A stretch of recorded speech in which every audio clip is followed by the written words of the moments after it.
Well, I'd like to say happy Sunday evening on the BattleCry. I'm Mark Meckler. Of course, I'm your Sunday evening host for the BattleCry, but it is not a happy Sunday evening.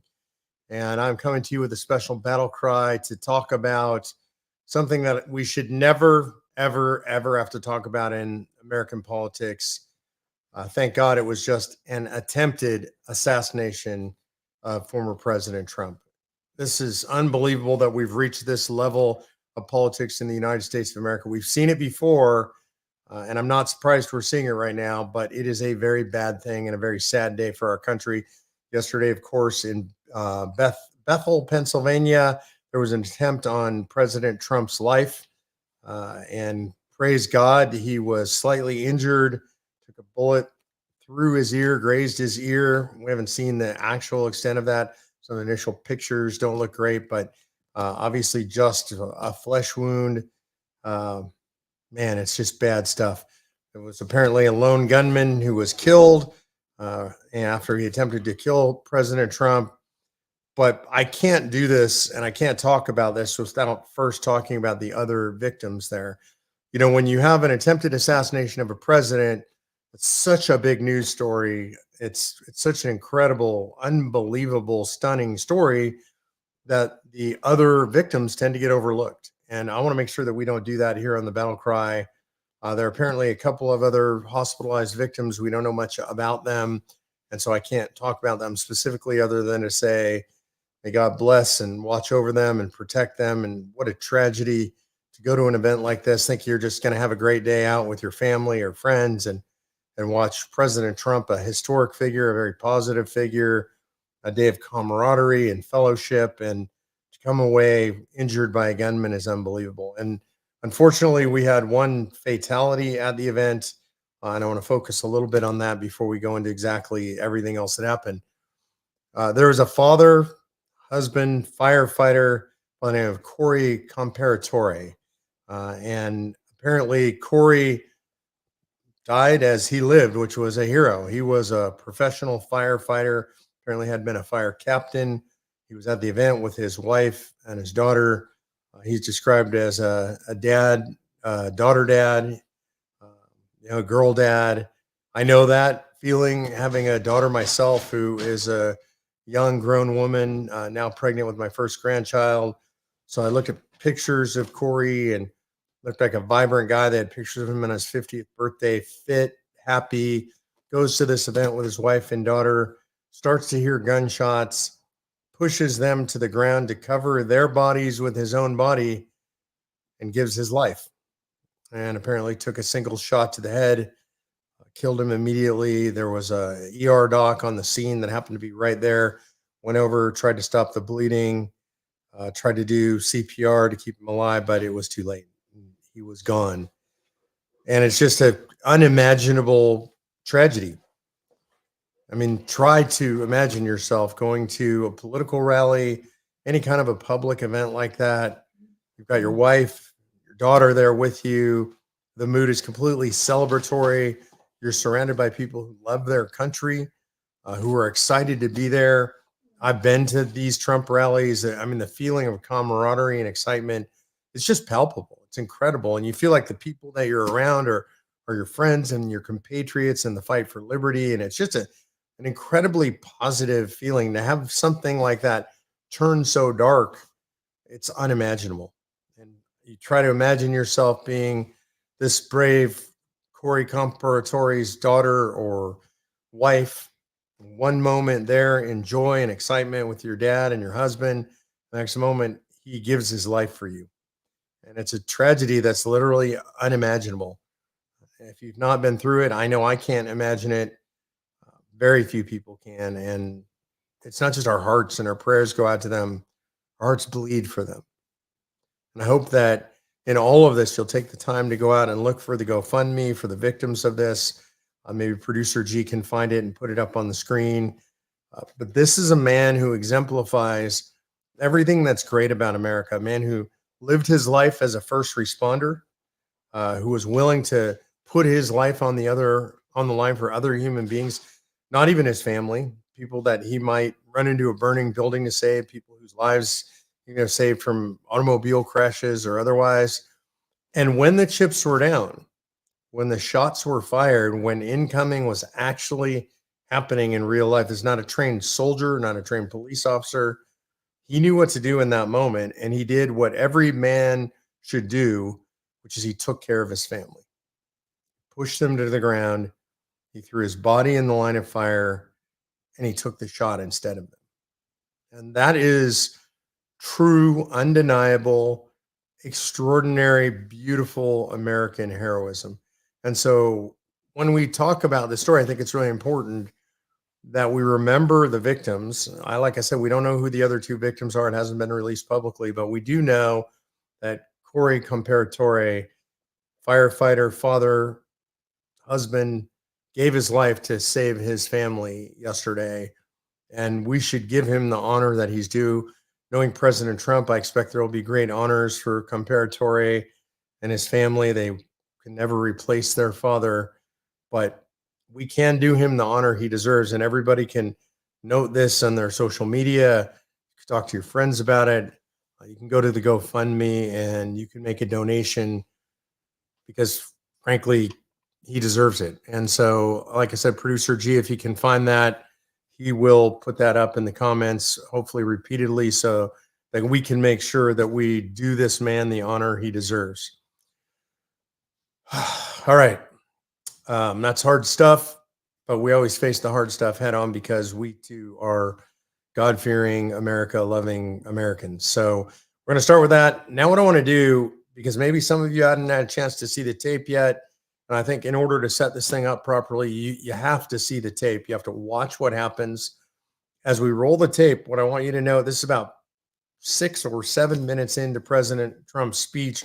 Remember, it's a huge crowd there. It's a celebratory atmosphere. So there's a couple of things that I want you to watch in this tape as you watch the tape of Trump speaking. And one, you're just going to notice it's normal Trump speaking. Two, I want you to notice that you can see him, you hear the shot, and he reaches for his right ear. Note that before that happens, he turns his head about 45 degrees right before that happens. In other words, that shot was aimed right at the side of his head. And when he turned, it went through the front of the cartilage of his ear and came out the back of the cartilage of his ear is what it looked like. I haven't seen exactly the wound. I saw a pretty good shot of his ear, a lot of blood. Definitely see the crease in the front of his ear. I want you to watch for that, okay? That's first. I want you to watch him reach up. There's a now famous New York Times reporter got a picture. You can literally see the bullet behind his head as it passes out. You can see a white streak coming out from behind his head as that bullet comes out. So this was literally centimeters from killing the former president of the United States of America, the current front runner for the next presidency. Absolutely incredible. I mean, maybe in your lifetime, you remember JFK being killed, or RFK being killed. I mean, these are historic events that take on mythological proportions. I believe this one will do the same. So I want you to watch that and note the turn of his head. And then the second thing I want you to be watching for is, how does Trump react? He's immediately tackled to the ground by his Secret Service. So what they should do, we'll talk about the Secret Service in a little bit too, and all the stuff they didn't do that they probably should have done, the wokeness that seems to be infecting the Secret Service. But I want you to watch Trump, and if there's audio on this, listen to Trump. He doesn't panic, doesn't scream. He gets up, he's asking for his shoes. Before they take him off the stage, he wants to make sure that the crowd knows that he's okay. And if you look at him, I mean, he looks serious, he looks disturbed. He raises his fist so that the crowd can see there's blood running down his face. And he shouts, "Fight, fight, fight." He's not giving up. He's not afraid. He's not going to walk away from the fight. He wants everybody to know he's okay. It's the hallmark of a true leader. And I would say that at this moment, Trump has gone from leader to hero status. And we're going to talk about what that means, what it means for the election, what it means for our country at large, what it means for the future. But right now, Producer G, go ahead and roll that tape and we'll watch it together. If you want to really see something that said, take a look at what happened.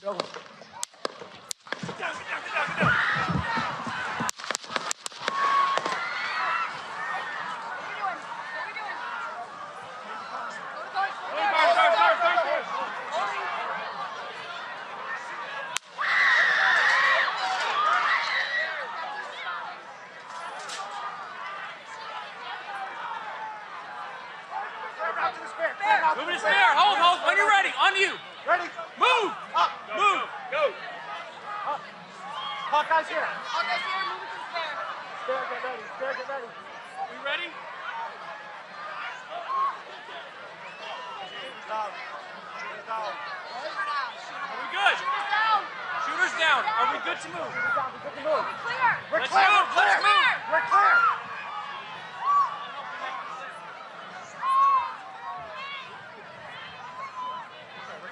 Come on. Let me get my shoes. Got you, sir. I got you, sir. Let me get my shoes, sir. Hold that in your head, bloody. So we got to move to the bus. Let me get my shoes. Okay, my shoes down. Get the shoes. Watch out. Wait.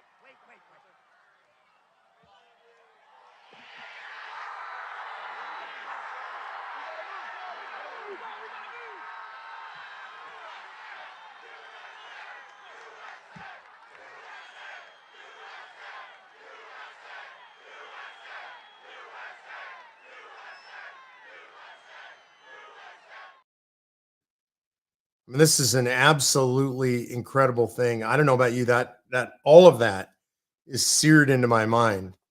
Where were you when this happened? This is something that you're going to remember likely for your entire life, right? Your kids will remember what happened in your household when this happened. If you were with your grandkids, they'll remember what happened. I was out in the front pasture on my lawn tractor. It's that time of year, taking down all the wildflowers, everything's dry. I could feel my phone blowing up in my pocket. I wasn't in front of the computer. I wasn't in front of the television. And shortly thereafter, Patty came running up the driveway, waving at me like this, telling me, stop. Stopped the tractor, pulled out the earbuds, and she told me what was going on. And so took out my phone, started to look at the news, just like all of you started to absorb it. I'll never forget that moment. You will likely never forget that moment. Again, this is one of those historic moments upon which a country's destiny turns. Could have turned in a very different way had Trump been killed. It's turned one way now because Trump wasn't killed. Think about where you were. Think about the emotions that you felt when you heard there had been an assassination attempt on Donald Trump. When you heard that he had actually been injured. I want you to think about those things. You will be asked that question for the rest of your life. Where were you when? For those of us who lived through 9/11, we remember where we were. We remember what we felt like. We remember what it was like to watch the television afterwards. We remember telling our kids. If you're younger, you might remember growing up with those things. This is one of those moments. Don't underestimate this moment. This is of historic consequence. Thank God it's not very often that political figures in our country where there's an attempted assassination. This happens in third world countries all of the time in what we call banana republics. It seems like we're becoming more and more of a banana republic. And I think this is somewhat predictable. I'm going to take questions to the extent that I can at the end and comments. So please feel free to throw those up in the comments right now. Producer G will try to take those and grab a bunch of them, and I'll try to answer those when I'm done here. But I want to start with a whole bunch of questions. I know you have questions. You should have questions. I have a whole bunch of questions. I think the American public has a whole bunch of questions. I think the very first question is, how in God's name did a gunman with a rifle get with a direct line of sight on the president, on President Trump at a public event where very few buildings are around, and that building was not manned? There was not somebody stationed on that building to prevent this from happening. They were not watching that building the entire time so that this couldn't happen. How does that happen? It is an unforgivable lapse in the Secret Service. I am absolutely stunned how this could happen. I am stunned that the director of the Secret Service, who is Kimberly Cheadle, I am stunned that she has not resigned or been fired already. This is absolutely unbelievable, unforgivable. You have a building with a relatively flat roof with a direct line of sight at the president giving a speech, and you don't have a man up there? You don't have somebody constantly watching that? I don't understand how that happens. Now, you're going to have people say it's a conspiracy and it was an intentionally attempt to kill the president by Joe Biden or by politicians or by the DNC or something like this. And I don't buy into those. When incompetence is a plausible explanation I always choose incompetence over conspiracy because conspiracy takes great competence. And so I believe here we did not have a conspiracy. I believe this is total incompetence on the part of Kimberly Cheadle and on the part of the Secret Service. Why do I say this? Because you can see Kimberly Cheadle for yourself in recent months on television in an interview saying that one of her top priorities is diversity inside the Secret Service. And by that, she says, hiring a diverse workforce, not hiring the best people in the world to protect the people that they are mandated to protect, but to give opportunities to people. Since when did the Secret Service become a place where our job is to give opportunities to people? The reality is the job of the Secret Service is to protect without fail their safety charges. And in this case, they failed, and they failed in dramatic fashion. Now, I appreciate that President Trump thanked the Secret Service and other LEO, and certainly it appears that the Secret Service, several seconds after those shots were fired, killed the shooter with a single shot to the head, and that's fantastic. Great job. But this should have never happened. We actually have witnesses, and there was a famously now witness or infamously on NBC News who said he saw the man climbing up on the building. He and all of his friends, they pointed it out to police. Secret Service was watching them with the binoculars. They were pointing to the roof. And he said for 2, 3, 4 minutes this was going on. This man was allowed to climb onto the roof, sort of battle crawl across the roof, crab crawl across the roof with a rifle, with a long gun, get a bead on the president, and then shoot him and kill others in the process.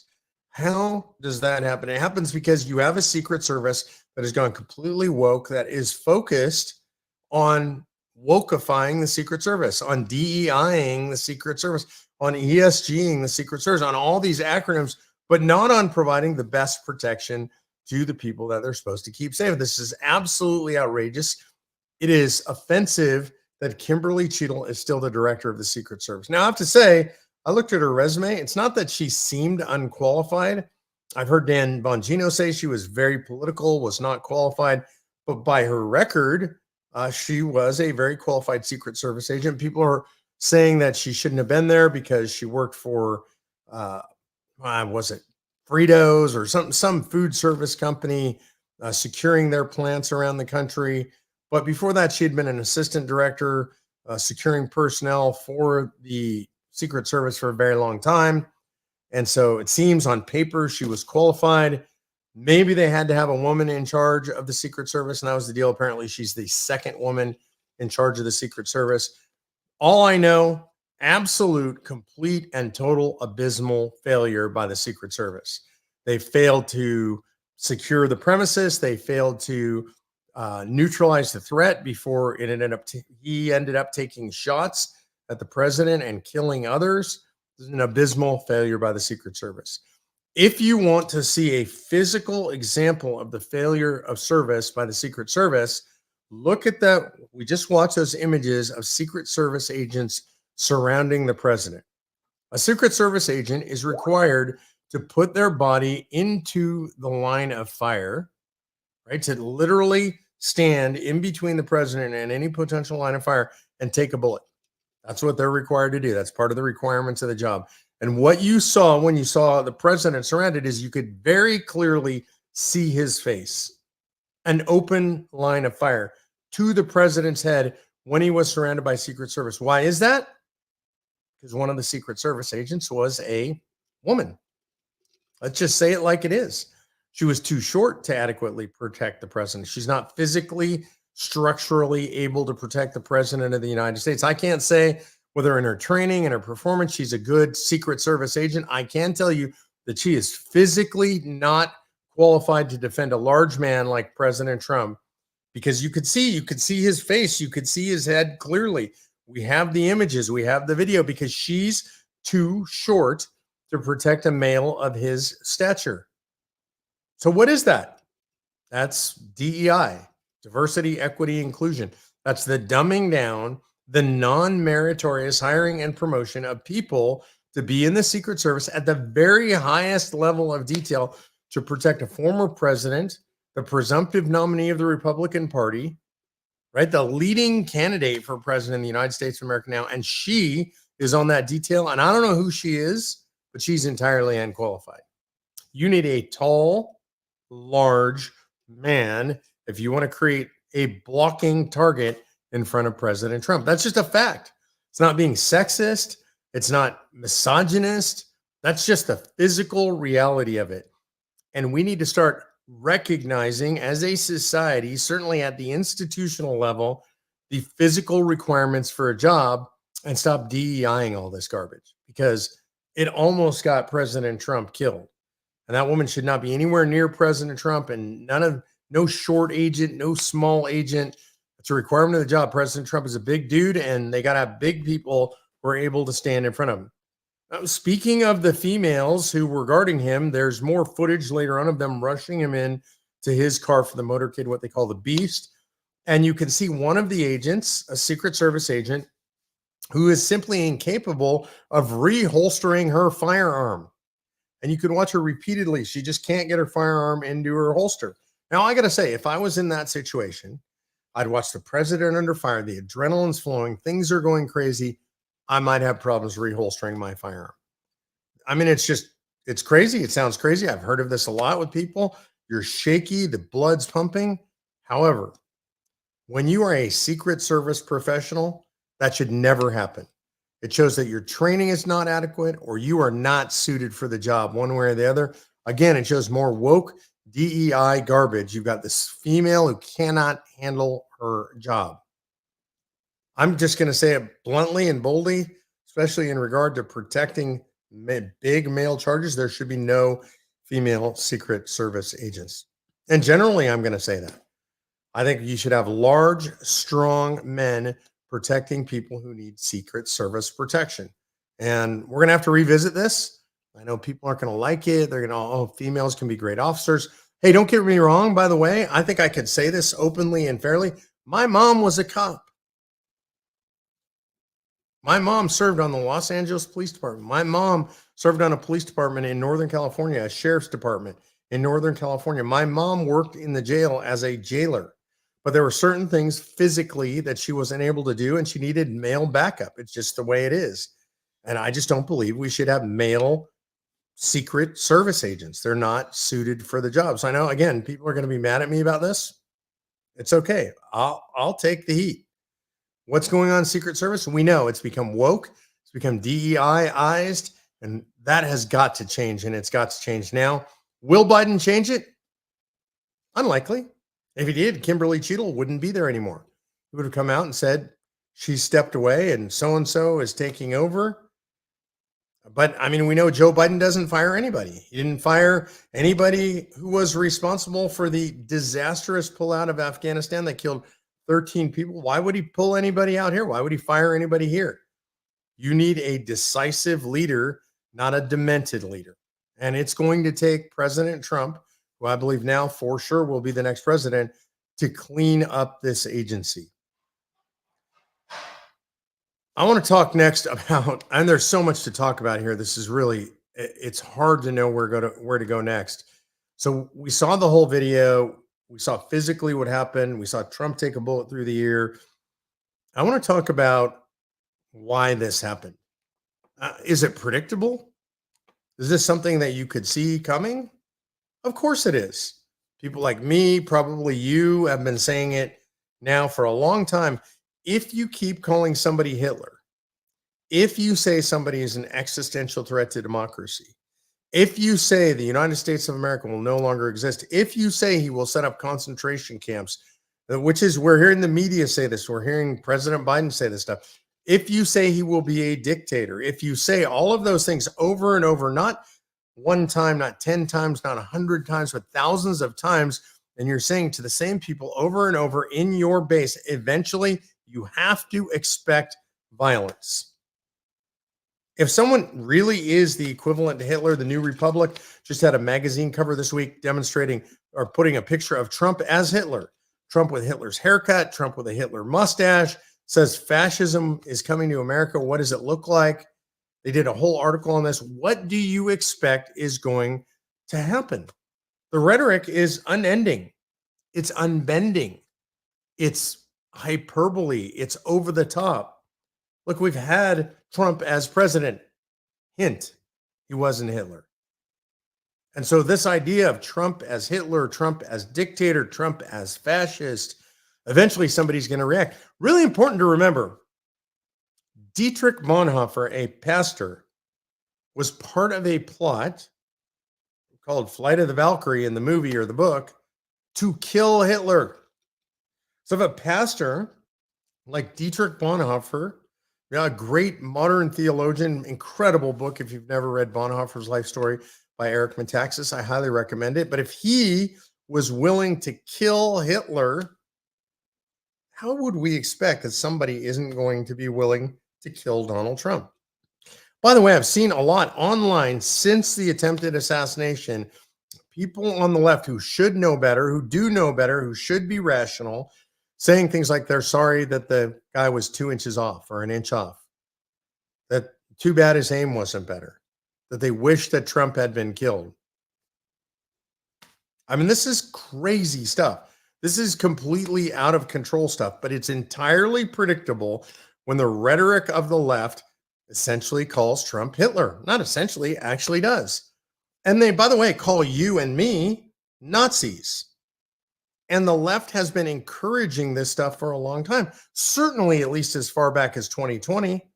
Anybody remember the George Floyd Summer of Love riots, right? And the leftist media made excuses for that. We have to understand their anger, right? People got killed. A lot of people got killed during those riots, all justified by the leftist media. Remember, it's mostly peaceful riots. Remember that, with the buildings burning in the background? Do you remember hearing the left criticizing this? I don't. The left largely celebrated it or made excuses for it or went along with it or covered up for it. This has been going on for quite a while on the left, this cover up of the violent stuff. You could go even further back than that. Anybody remember the congressional baseball game? Steve Scalise, Congressman Scalise, almost lost his life at that game. A bunch of other people got shot. Who did they get shot by? They got shot by a Bernie bro, a total leftist, right? Came and shot up that baseball game because he had been told for a very long time that these Republicans were an existential threat, and he was out to shoot Republicans. This has been going on for a long time. By the way, do you hear any Democrats talk about that anymore? No, that got memory hold almost immediately. As quickly as they could, they shoved that down the memory hole. The violence of the 2020 riots shoved down the memory hole. How about the recent attempt on Brett Kavanaugh's life? Do you remember Chuck Schumer standing in front of the Supreme Court, threatening Supreme Court justices after the Dobbs decision, saying, "You know not what whirlwind you have sown," right? The whirlwind is coming. It's coming for you. We're coming to the Supreme Court, who are not subject to election, who are not supposed to be subject to public pressure.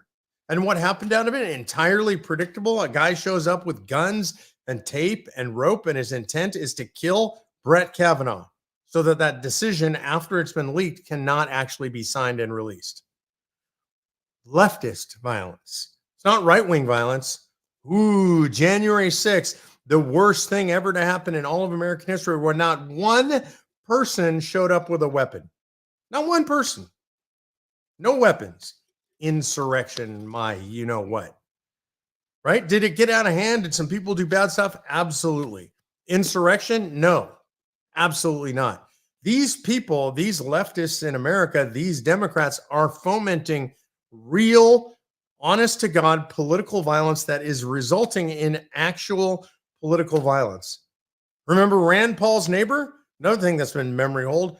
Crazy, stupid, radical leftist, broke his ribs, punctured a lung. Where are the Republicans doing this stuff? They're not. We're rule of law people. We're not encouraging people to riot. When there are riots, we say it's bad for there to be riots.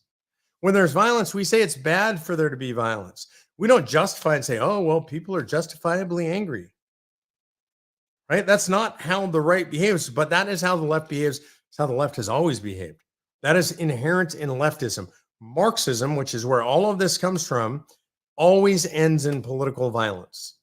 It always ends in the attacks by citizens against citizens who oppose them, the brown shirts in Nazi Germany. The brown shirts, a National Democratic Socialist Party. The brown shirts went out against their own citizens. These were citizens violently attacking citizens, not criticized by the government. In the Maoist revolution in China, the Red Brigades, citizens who went out after fellow citizens violently and not condemned by the senior politicians.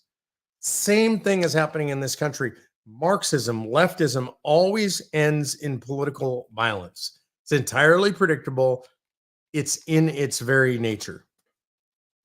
So as you saw that shooting take place, and you watched, literally, you watched it in real time on that video, President Trump turn his head ever so slightly, a bullet pierces the cartilage of his ear, looks like it runs right past his head, within centimeters of his skull, and he lives.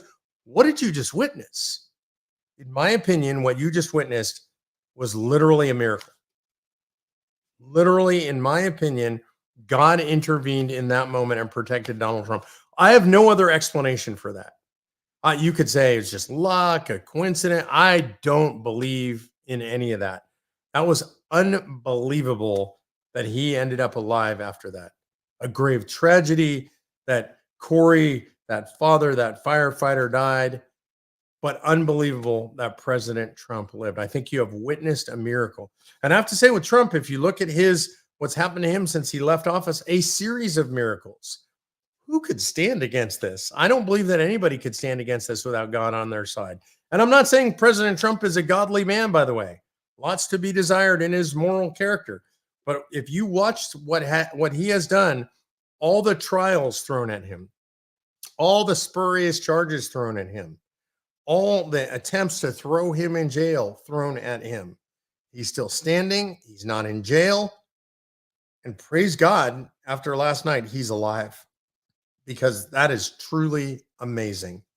And I just think we got to make sure that we acknowledge who's responsible for that. And Donald Trump himself came out and said, God and God alone protected me. I mean, and that is the real deal. The Secret Service didn't save his life. God saved his life. So what's going to come out of this? What have we actually seen happen here, and what's it going to lead to?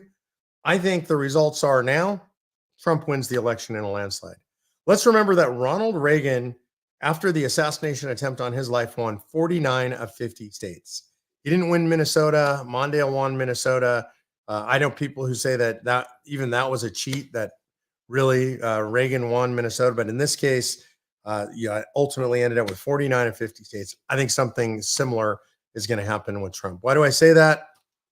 The iconic photos, the video imagery of Trump rising up after he goes down, rising up with blood on his face, pumping his fist, telling people to fight, the stadium chanting USA, USA.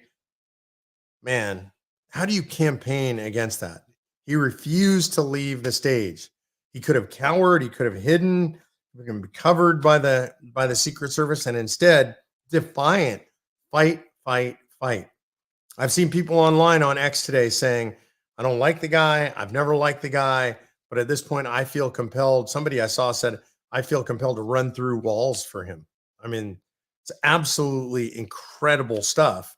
And I think he's going to win in a landslide. He demonstrated his character.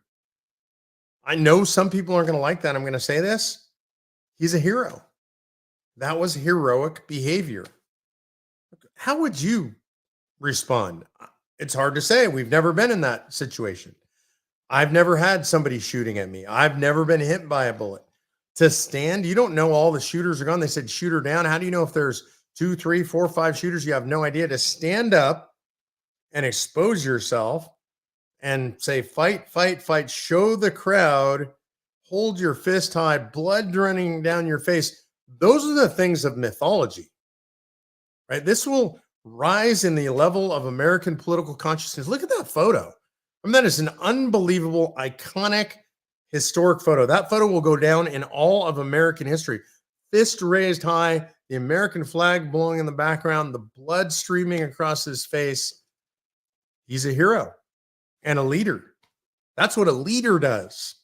That's what somebody who knows how to lead the free world, somebody who knows how to lead a company, somebody who knows how to lead men and women and fighting forces and be a commander in chief does exactly what you see in that photo.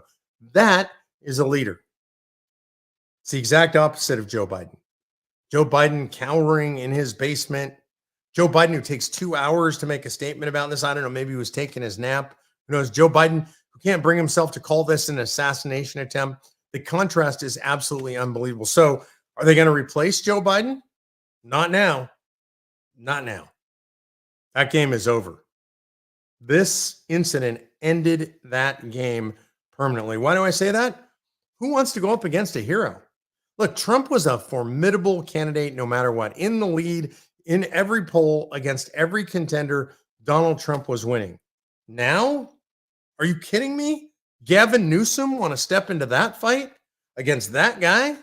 Absolutely not. Kamala Harris, is she capable of beating that guy? Are you kidding me?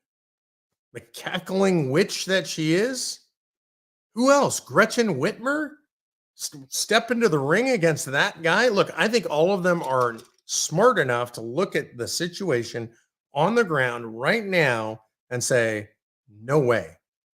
I have no desire to do that. So I think that's over.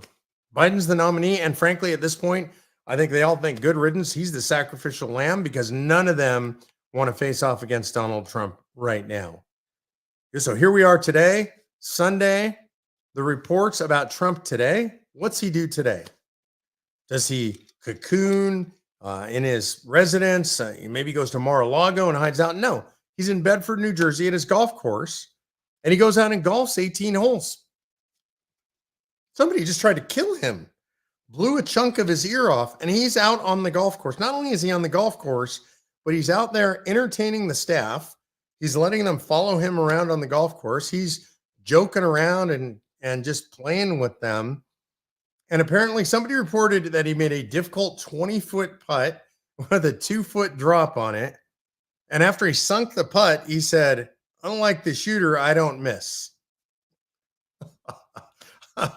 A little macabre, maybe, but man, you know, you got to go back to 1912. Teddy Roosevelt was giving a speech. He was shot in the chest and he refused to leave the stage before delivering a 50-minute speech. And he said, you know, you can't take down a bull moose that easy. That's Trump. He's a bull moose. He's a hero. He is now a mythological figure. You have witnessed something historic in Donald Trump taking that shot and continuing to go and cheering on the crowd. And the next day he's at Bedminster and he's golfing and he's joking around with the press about it. Now, don't get me wrong. I'm sure Trump took it plenty seriously. I'm sure they're going to up the security at all of his events. I can't imagine that this kind of mistake will ever happen again, but I imagine his events will be bigger. And this is something I want to say about the American people.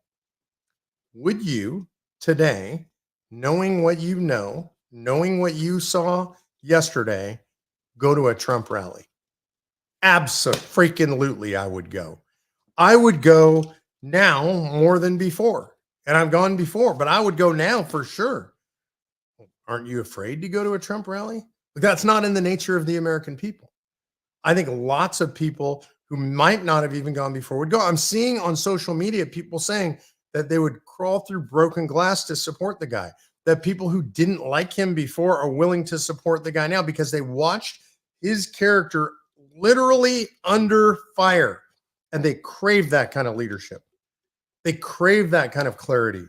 They crave somebody that will restore confidence in the American economy, that will restore confidence in America's strength and her place in the world, that will get rid of all this insane DEI stuff that we now see infecting everywhere, including the highest levels of the Secret Service. They crave that. And when you see a man stand and deliver like President Trump did yesterday, that is irresistible for most people, unless you're mentally ill with Trump derangement syndrome. Look, I don't usually talk about my particular support for a candidate. I just have to say, having watched Donald Trump, like I'm going to be, say it like Elon, full endorsement. Not on behalf of convention of states. I can't do that, but just me personally. How could you not endorse a guy like that? Elon Musk, who has been famously neutral other than his positions, but on particular politicians, came out yesterday and said, I fully endorse Donald Trump. We're going to see a lot more of that in the future. This is going to be a blowout. It's going to be a historic election. I think it's going to have down ticket ramifications. I think you're going to see the Republicans with a commanding lead in the Senate, maybe 2/3. Would be incredible if we could get to 66, a 2/3 lead in the Senate. We already saw states in play that nobody expected to be in play. We saw the president leading in Pennsylvania and in Michigan, blowing it out in Nevada, other swing state places where it should be close. He's blowing it out. I think in Wisconsin, it was pretty much a dead heat. That's about to change today. I think in Pennsylvania, which was a 3-point race, it's going to be not even close. He's going to blow it out there. It's going to have down ticket because you're going to vote. And everybody you know that thinks the way that you do, who might not have voted before, you're all going to go out and vote because you're going to go support that man because you love what you saw, because you saw a great American, a hero who stood in the face of adversity and was willing to fight. And that is an incredible thing to witness. You witnessed it. And if you didn't see that tape, if you didn't get a chance to watch it closely, watch the news coverage of this. Watch what that man actually does when he's under fire. Remember what actual Americans did who were there, because the kind of Americans that support him are men like Corey Comperatore, who threw his body over his wife and daughter and took the bullet literally for them. We'll talk about I'd take a bullet for my family. I'd take a bullet for my Corey Comperatore did that for his family. That's the kind of human being that supports Donald Trump. And that's why I think this is going to turn into an absolute landslide at this point. The media themselves, they're going to continue to do exactly what they do. They're going to continue to lie. They're going to continue to promote a false narrative of Trump as a dictator and Trump as Hitler and Trump as this and Trump as that.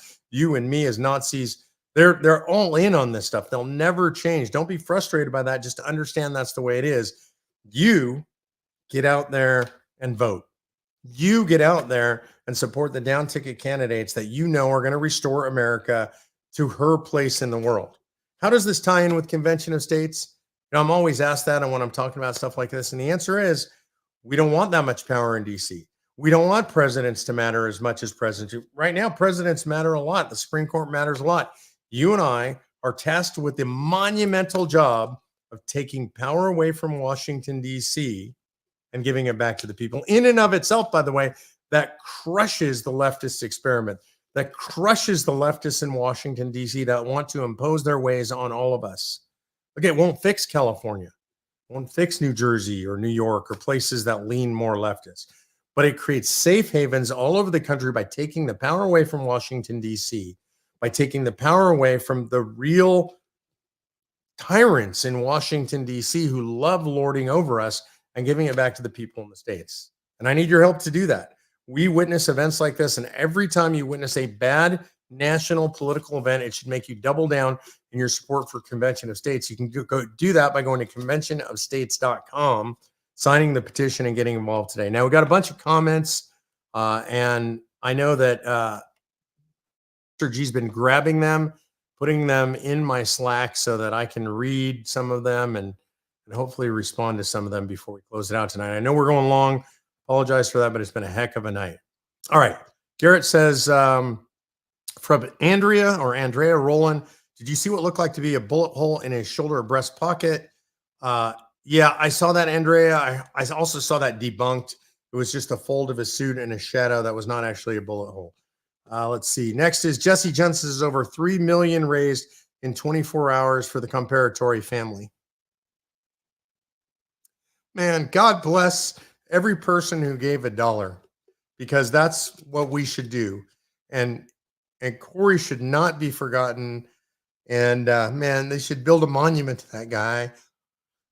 Sorry, it chokes me up. They should build a monument to this guy because he's what every father should be. He's what every great American should be.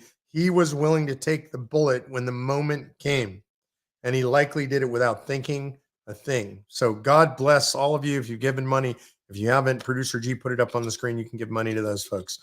John Dahman says, this needs to be asked.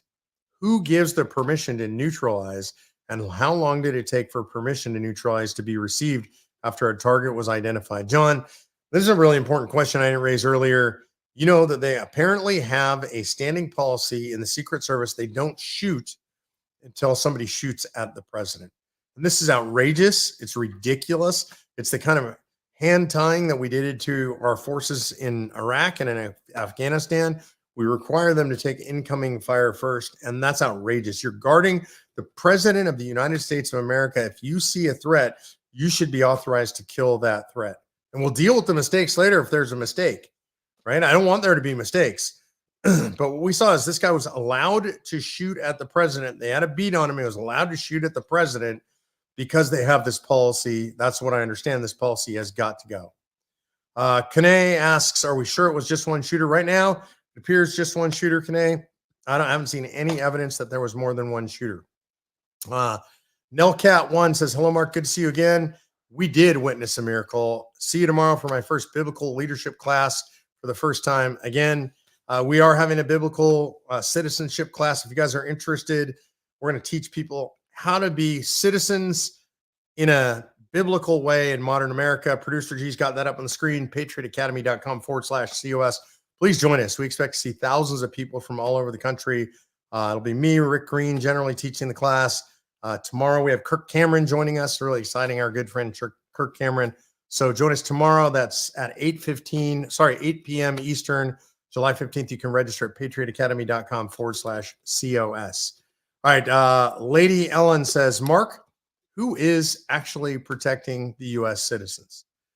Lady Ellen, I am afraid to tell you the answer is you. Because clearly the federal government's not doing it anymore. The federal government is out of the business of protecting U.S. citizens. In fact, they are in the business of making the country much more dangerous for us. Our southern borders open, our northern borders open, murderers, rapists, terrorists pouring across our borders. They're not helping us. Fentanyl pouring across our borders. Federal government does not care about you at all. So they're not protecting you. And in fact, they're preventing oftentimes local law enforcement from protecting you. We see this in Texas all the time.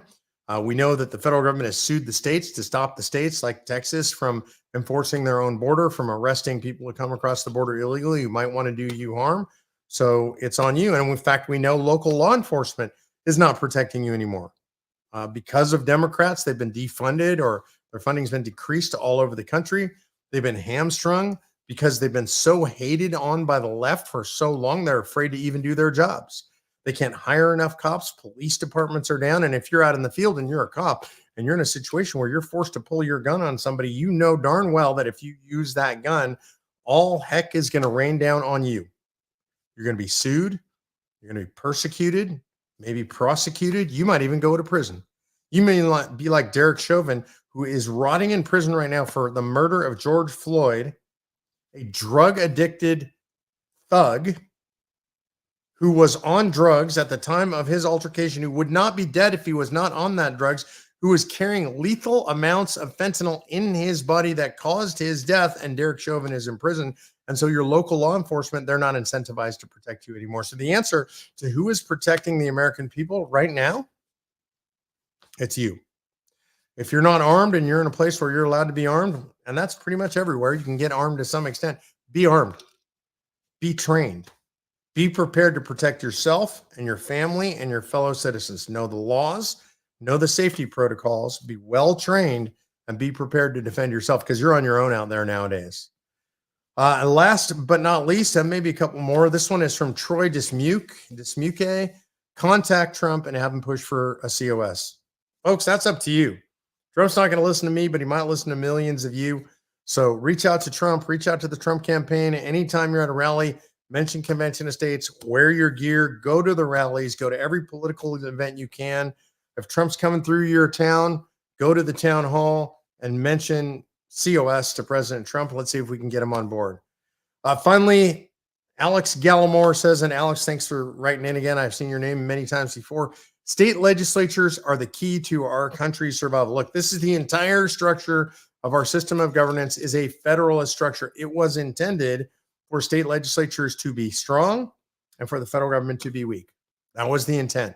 17 enumerated powers at the level of the federal government and all the rest to the states and the people. And today that power pyramid has been inverted. And if we want to retain our power, if we want to restore our power, we're going to call an Article 5 convention. We're going to take the power away from the federal government, and we are going to give it back to the people. Look, these are trying times in American history. Don't be terrified or discouraged. Be brave, for the Lord our God is always with us. It's a bad quotation of Joshua 1:9. It was the first scripture I ever learned in my life. I was 51 years old when I accepted the Lord, and that was first. Be neither terrified nor discouraged. Be strong and courageous, for the Lord our God is always with us. Faith over fear. Be strong. Be faithful. Go out there and be courageous. Do not be afraid. Fear is not a virtue. Don't run from the fight, run to the fight. Don't run away from the gunfire, run to the gunfire. Be like Corey. When the gunfight comes in, throw your body in front of your family. Protect other people who are more vulnerable than you. He's an example of what it looks like to be a modern day hero. And for my money, the best modern day heroes in America are COS volunteers and activists. God bless you guys for being part of Convention of States. If you're not, go to conventionofstates.com. God bless you as well. We'll see you next week on the BattleCry.